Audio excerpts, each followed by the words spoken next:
Baiklah, assalamualaikum warahmatullahi wabarakatuh. Selamat pagi anak-anak sekalian. Di sini Bapak akan Salam. lanjut membahas materi tentang jenis cedera dan cara penanggulangannya.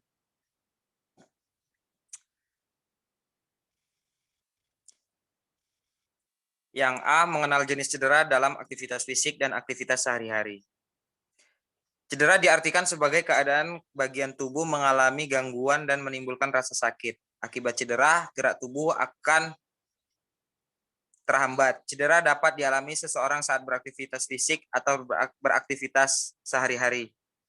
Oleh karena itu, sebelum beraktivitas, kamu hendaknya berdoa dan melakukan pemanasan. Yang pertama, jenis cedera dalam aktivitas fisik olahraga.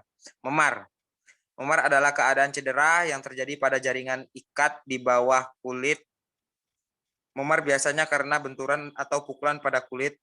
Memar menimbulkan daerah kebiru-biruan atau kehitaman pada kulit. Nyeri karena luka memar biasanya ringan sampai sedang dan pembekakan yang menyertai sedang sampai berat. Memar dapat terjadi pada daerah kepala, bahu, siku, tangan, dada, perut, dan kaki. Bagaimana penanganan luka memar? Penanganan luka memar itu adalah yang pertama dikompres oleh air dingin agar darah yang membeku tadi bisa lebih reda dan rasa sakitnya akan berkurang. Lanjut, Ki. Yang kedua, cedera otot. Cedera otot terdiri atas cedera otot tendon dan cedera otot ligamen. Otot tendon menghubungkan otot dan sendi atau otot dan tulang. Otot ligamen mengikat tulang dan persendian. Bagaimana cara menanggulangi cedera otot? Penanggulangan cedera otot dengan mengistirahatkan bagian cedera dan mengompresnya dengan es. Cedera otot lain adalah kram otot. Penyebab kram adalah kelelahan otot, kurangnya pemanasan dan peregangan, serta gangguan sirkulasi darah menuju otot karena otot penyebab rasa nyeri.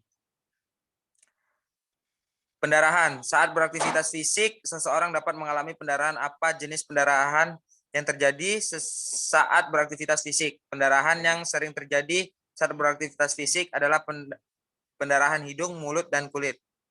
Lanjut, Ki.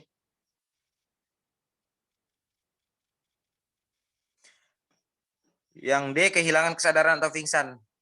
Mengapa seseorang dapat pingsan? Pingsan adalah keadaan kehilangan kesadaran bersifat sementara dan singkat. Pingsan disebabkan kekurangan aliran darah, oksigen, dan glukosa. Korban pingsan biasanya karena kelelahan, terpapar sinar matahari dalam waktu lama, dan lapar. Apa tindakan yang dapat dilakukan saat menolong korban pingsan? Tindakan yang dilakukan untuk menolong korban pingsan adalah yang pertama yaitu menciumkan bau-bau aromaterapi pada korban pingsan, contohnya minyak kayu putih, balsem, dan sebagainya. Yang kedua, jenis-jenis cedera dalam kegiatan sehari-hari. Cedera merupakan kerusakan pada struktur atau fungsi tubuh akibat tekanan fisik berlebihan dalam aktivitas sehari-hari. Dapat terjadi cedera seperti luka iris atau sayat, luka memar, luka lecet, luka tusuk, luka gigitan, luka bakar, dan cedera otot. Lanjut, Ki. Cara menanggulangi cedera dalam beraktivitas sehari-hari. Jika teman atau diri kita mengalami cedera, kita dapat memberikan pertolongan pertama. Pertolongan pertama adalah pertolongan sementara yang diberikan kepada seseorang yang menderita sakit atau kecelakaan. Contoh tindakan pertama yang dapat kamu lakukan dalam menangani cedera sebagai berikut. Yang pertama, luka iris itu bisa diberi Hansaplast dan diberi alkohol. Yang kedua, luka memar bisa kompres dengan es. Yang ketiga, luka lecet itu sama seperti luka sayat, bisa diberi Hansaplast. Yang kelima, luka gigitan itu bisa diberi betadin. Lanjut, Ki.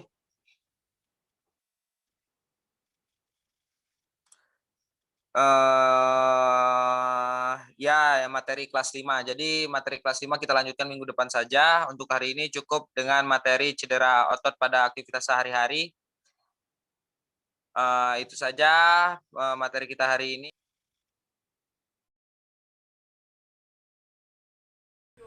Baiklah, selanjutnya yaitu materi kelas 5, yaitu yang pertama penyakit menular.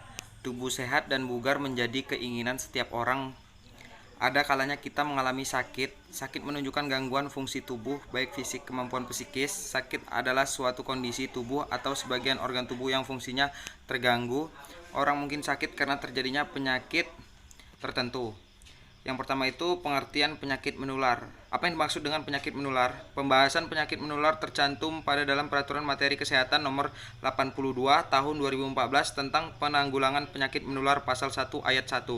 Dalam peraturan tersebut dijelaskan penyakit menular adalah penyakit menular kepada manusia yang disebabkan agen biologis seperti virus, bakteri, jamur, dan parasit. Apa saja macam-macam penyakit menular? Berdasarkan Peraturan Menteri Kesehatan Nomor 82 Tahun 2014 tentang penanggulangan penyakit menular pasal 4, penularan penyakit disebabkan oleh penyakit menular langsung serta penyakit menular vektor dan binatang pembawa penyakit. Penyakit menular vektor adalah penyakit yang ditularkan, artinya binatang yang tidak menyebabkan penyakit. Yang kedua, penyakit tidak menular. Pengertian penyakit tidak menular. Apa itu penyakit tidak menular? Penyakit tidak menular atau PTM merupakan penyakit yang bukan disebabkan kuman atau virus serta tidak ditularkan kepada orang lain. Apa faktor penyebab seseorang menderita penyakit tidak menular? Bisa jadi orang tersebut memiliki pola hidup tidak sehat, terlalu banyak mengkonsumsi makanan cepat saji, kandungan gizinya. Pola makan ini juga membesarkan resiko munculnya berbagai penyakit, diantaranya penyakit jantung, diabetes atau kencing manis, dan tingginya kolesterol. Penyakit tersebut tidak dapat menular tetapi berbahaya bagi diri sendiri. Macam-macam penyakit tidak menular. Pada materi sebelumnya kamu telah membahas pengertian penyakit tidak menular. Ada anggapan penyakit tidak menular menjadi penyebab kematian nomor 1 di dunia. World Health Organization menyatakan kematian akibat penyakit tidak menular terus meningkat. Penyakit tidak menular bisa muncul akibat pola hidup tidak sehat dan faktor keturunan. Contoh penyakit tidak menular antara lain diabetes, rematik, sariawan, hipertensi, osteoporosis, depresi, keracunan, penyakit jantung dan kanker, stroke, ambeien, usus buntu, asam lambung, gagal ginjal, asam urat, tumor, obesitas, vertigo, migrain, kolesterol, tipes, dan penyakit paru-paru lainnya. Selanjutnya adalah cara mencegah penyakit. Cara mencegah penyakit lebih baik daripada mengobati.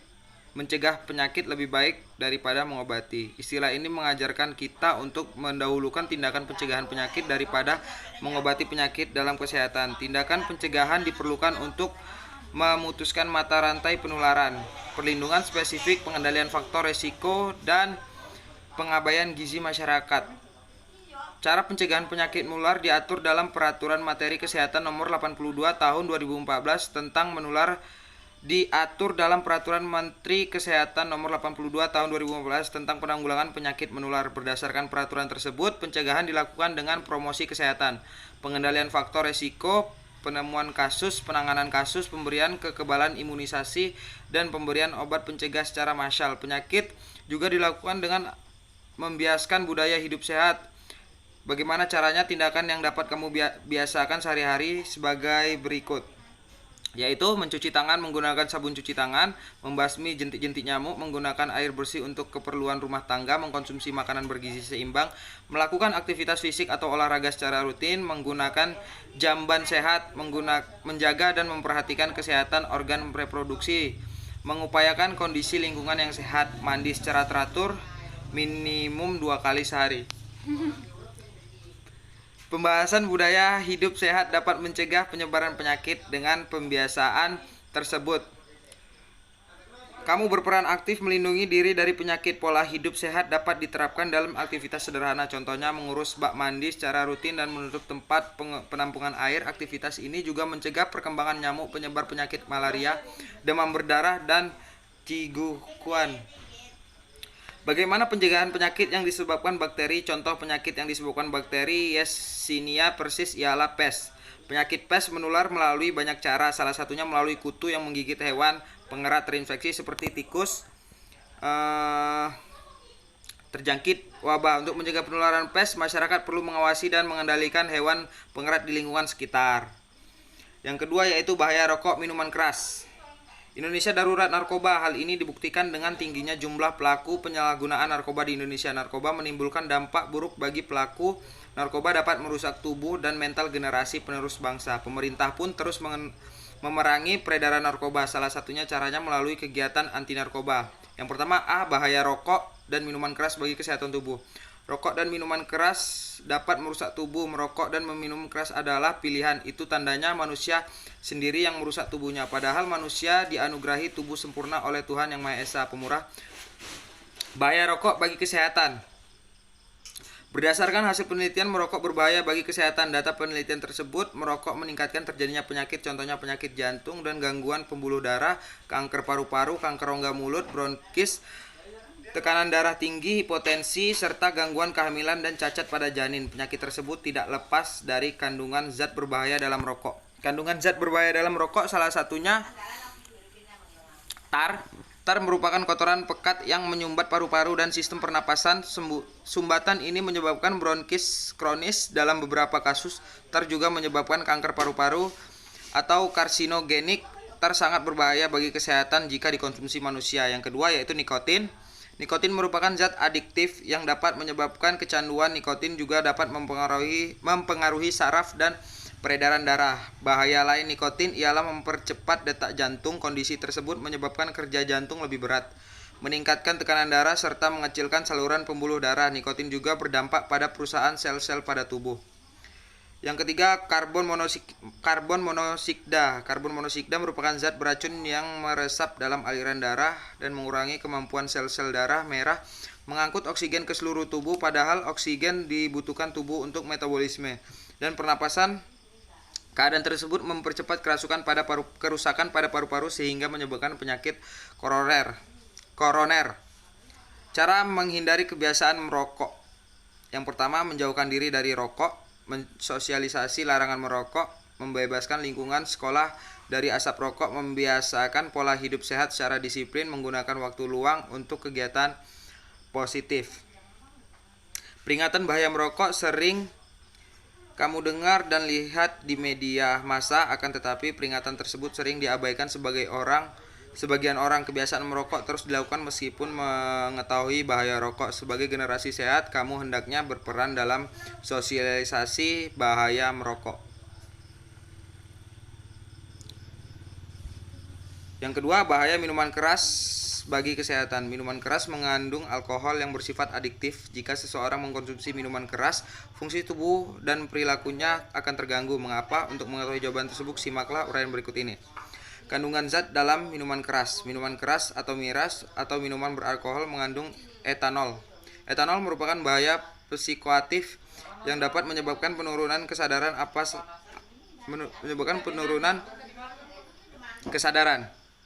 Apa sajakah kandungan zat dalam miras selain etanol? Dengan mendampingi guru, carilah yang pertama yaitu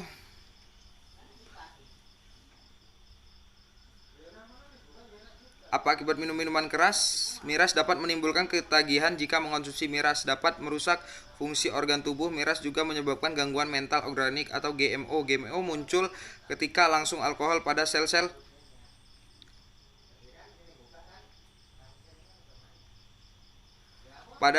saraf pusat. Zat adiktif alkohol menyebabkan seorang keracunan atau mabuk. Berdasarkan hasil penelitian, miras menyebabkan pendarahan pada tenggorokan, terganggunya sistem pernapasan, dan berbagai penyakit lainnya. Cara menghindari minuman keras yaitu bagaimana upaya menghindari miras. Upaya menghindari miras dapat dilakukan dengan cara berikut. Katakan tidak pada miras, hindari bergaul dengan peminuman keras, terlibat dalam sosialisasi bahaya miras bagi kesehatan. Tanamkan dalam hati jika miras berbahaya bagi tubuh. Gunakan waktu luangmu untuk melakukan kegiatan positif. Baik, itu adalah materi kelas 5. Selanjutnya akan kita lanjutkan minggu depan. Bapak akhiri, Assalamualaikum warahmatullahi wabarakatuh.